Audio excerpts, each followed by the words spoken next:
Sometimes I feel like some of the most addictive gaming experiences are survival games. They all boil down to one seemingly simple task: stay alive. When survival games are done well, they can really be a massively immersive experience. While the story is, of course, important, what really helps to amplify the experience is the atmosphere. When the atmosphere of the game is deep and rich and just pure quality, it adds so much to the overall experience. These are some of my favorite atmospheric survival games.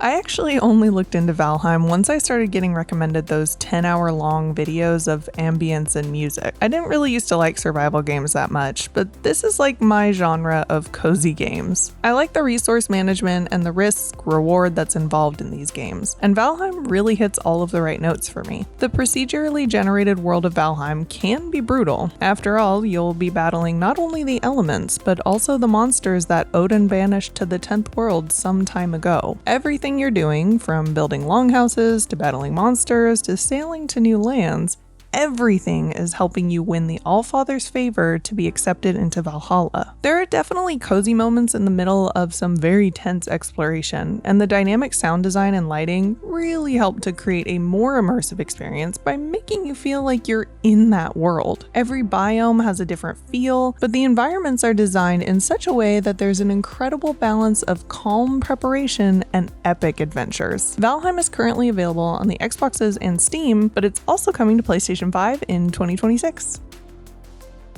If you've watched my other videos, you know I like having a nice chill vibe with some weird flair, and I don't think there's a better game that captures this feeling than Pacific Drive. This game knows how to make you feel uneasy. It's not really a horror game, but it's definitely intense and unnerving. In this game, you're navigating a surreal reimagining of the Pacific Northwest, and you're facing supernatural dangers as you venture into the Olympic exclusion zone. The sound design here is almost too good at creating that tension. From the rain falling to the creepy audio cues for the anomalies that pop up. Honestly, the way they sound is what makes things feel so much more unnatural and otherworldly. You only have your car as a safe space, and being able to listen to the radio is a delightful contrast to the menacing sounds outside. Of course, that means the spookiness is only amplified every time you need to step out of the car to gather resources, supplies, or investigate the zone as you try to solve a long-forgotten mystery. Pacific Drive became one of my favorite survival games, partially because of the atmosphere alone, but it's also just a great entry in the genre. It's available on PlayStation 5 and Steam.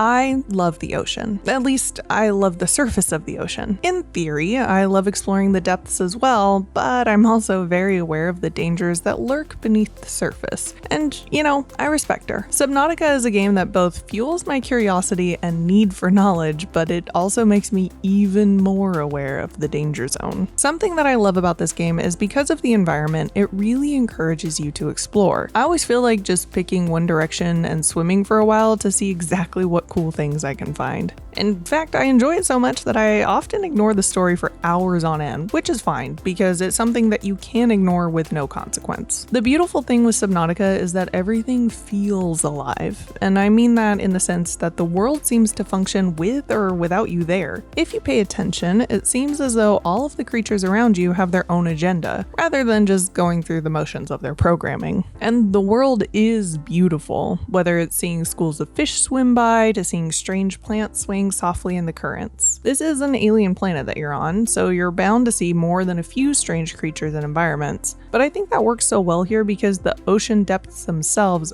are like a whole other world. The music in this game provides a wonderful background, but if you listen to the game with the music off and just kind of enjoy the muted sounds of the ocean, it becomes a different experience entirely. Subnautica is available on essentially everything, so you can pick which platform suits you.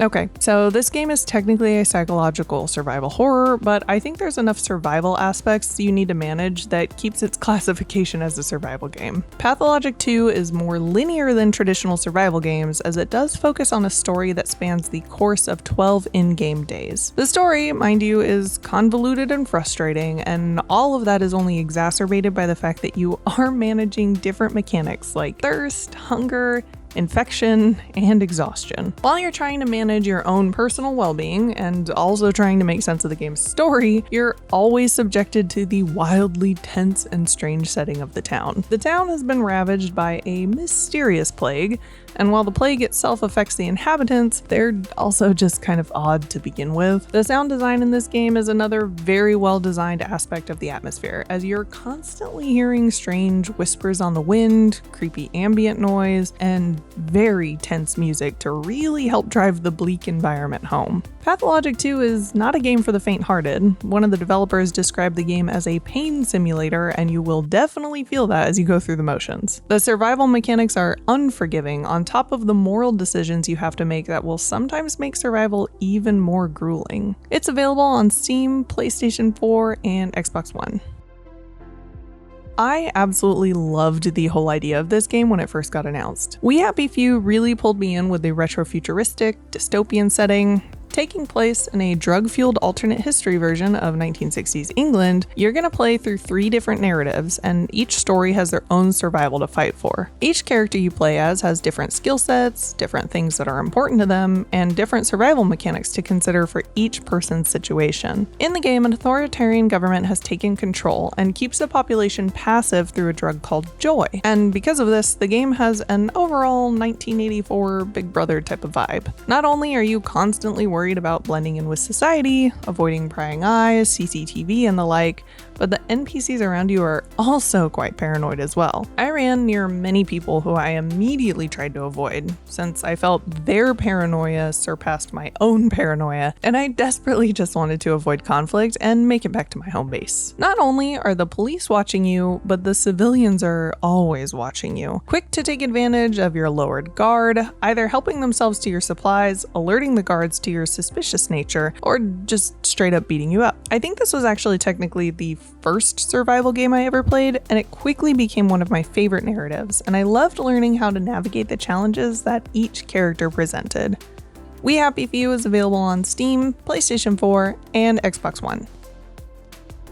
It is hard enough to manage one person's needs during a survival situation, so managing a group becomes all the more difficult. There's different personalities, needs, wants, etc. to consider, and everyone feels the repercussions of actions that you might take differently. In this war of mine, you play as a group of civilians trying desperately to survive another day in a war-torn environment. This is a game that depicts the harsher realities of war, really diving into the gritty details of what it takes to survive, whether that's venturing out under the cover of darkness to avoid snipers, or wrestling with moral dilemmas that can and definitely will leave survivors psychologically scarred. The monochromatic design of this game helps amplify the depressing atmosphere, and the only sounds that tend to pierce the silence is distant gunfire or another survivor quietly weeping. Other survivors that you come across during your supply runs will either just straight up attack you, or they might actually plead with you for their lives. The game is very, very dedicated to the oppressive atmosphere and keeping the tension at almost an all-time high. While you can technically win by surviving till the end of the war, the game makes sure that you feel every emotional impact. This war of mine is available on almost every platform, including mobile. That's all I've got for you today. Let me know what other survival games I should check out, and let me know your favorites down in the comments. As always, thank you guys very much for hanging out, and I will see you all in the next video.